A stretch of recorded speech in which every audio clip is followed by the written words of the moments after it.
previously on the Anglo-Files. My name is Julie and I'm an Anglophile. My obsession really came when Kate came into the picture. She's just nuts about the royals. Why? I love them! I love Kate. She's beautiful. I wish I was Kate. I want to go to England. I want to find Kate Middleton. Kate's child will need an Asian friend from America. Yes, the grounded Asian friend, and that will be my child. And now,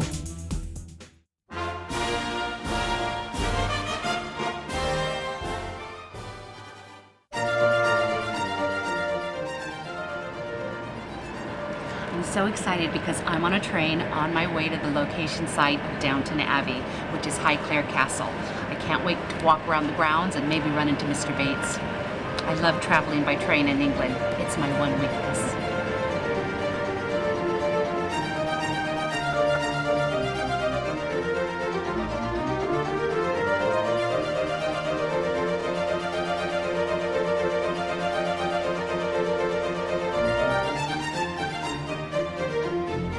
Today we're on the set of my favorite television show, the Emmy Award-winning Downton Abbey, which is shot here at Highclere Castle. Our next Anglophile, Elise Ashton, loves everything Downton. In fact, I'm sure she fancies herself living within the grand walls of this magnificent estate with Mr. Carson looking after her. So let's meet Elise while I stroll the grounds looking for Mr. Bates. He's my one weakness. A single man in possession of a large fortune must be in want of a wife. Hi, my name is Elise Ashton and I am an unrepentant Anglophile.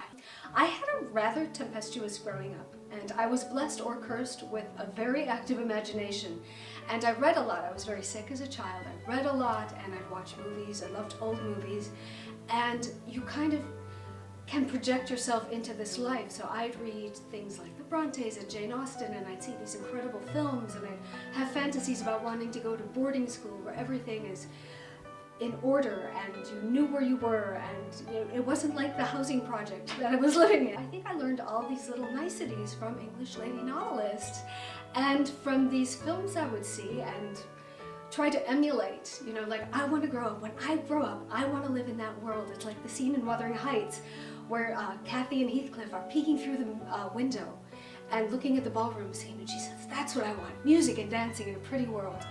And that's what I wanted. That's what I wanted to escape to. They had a Jane Austen evening in Los Angeles, and I badgered my husband a little bit, and he says, "Oh, okay, I'll go." So we went to the dance lessons, and then we went to the evening, and he had a blast. And now we are regular. Here in America, we call it English country dancing. I think in England they just call it country dancing. It's like the muffin. So we do these dance demonstrations, we go to balls. He loves it. We're both old goths, so I think this is a natural progression. We have to wear more colors, because if I come in all in black, I'm like in mourning and no one will ask me to dance. I would just love, I would slay dragons to go to England, to film something fabulous, in costume, full period costume, speaking the language. Yeah, to film something like, some sort of Jane Austen thing, some sort of Thomas Hardy thing, Elizabeth Gaskell, just some beautiful story where I would be all in costume and people would be fussing and I'd be perfectly corseted and have the most beautiful lines in the world to speak. And because of the dancing obsession, I would love to be able to dance in one of the historical buildings where they actually did dance. If I cornered Colin Firth, I would say, please remember the steps to this dance and let's dance it right here and now. I don't care where it would be.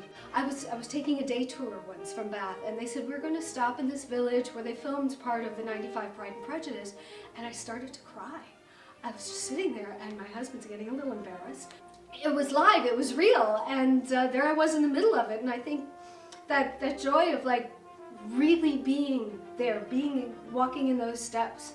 I think it's like the first time I walked through the Tower of London and you see all the stories and you see the graffiti on the wall and you can just project yourself there. I think I can rock and roll with the best of them. I mean, I can get all Downton Abbey and minuet and everything else, but if I'm dressed in leather in a dungeon, I'm going to have a blast. I am Elise Ashton and I am an Anglophile. That was Miss Elise Ashton. What do you think? Is she our ultimate Anglophile? Will her childhood dreams come true? Or should our search continue? Stay tuned for more stories from the Anglophiles.